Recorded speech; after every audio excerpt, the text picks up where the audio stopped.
Hello Oppo users, তো আমাদের অপোর A5X এর আরো একটা নতুন ফিচার নিয়ে হাজির হলাম আজকে।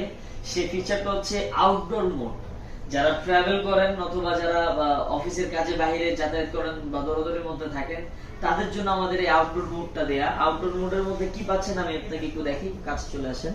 যেমন আউটডোর মোড, যখন আপনি বাইরে কোথাও ঘুরতে যাবেন বা কাজে যাবেন, তখনই আপনি দেখবেন এই স্লাইড ডাউন করলে এখানে আউটডোর মোড দেয়া আছে। এটার ভিতরে গেলে আপনি দেখতে পাবেন যে আপনি আপনার মতন করে হোম স্ক্রিনের ওয়েটটা সেট করতে পারতেছেন। পাশাপাশি আপনি অটো স্পিকার ফর কলস, যদি কখনো আপনার কল আসে সে কলটা অটোমেটিক স্পিকারে চলে যাবে 300% আলট্রা ভলিউমের সাথে। পাশাপাশি আপনি এখানে extend auto screen off time, screen off যে টাইমটা থাকে এটা অটোমেটিক হয়ে 5 মিনিট করে দিবে কম এখান থেকে। পাশাপাশি আপনার সাউন্ড অ্যালার্ট অ্যাম্পলিফায়ার, যদি আপনার এই আউটডোর মোডটা অন করে ফেলেন তখনই আপনার ব্লুটুথ ডিভাইসে কানেক্ট হয়ে আপনার যে কোনো সং অথবা যে কোনো কাজ অনায়াসে আপনি করতে পারবেন বা কলে কথা বলতে পারবেন। তো দেরি না করে চলে আসুন আজই আমাদের অপো A5X নিতে। আসসালামু আলাইকুম।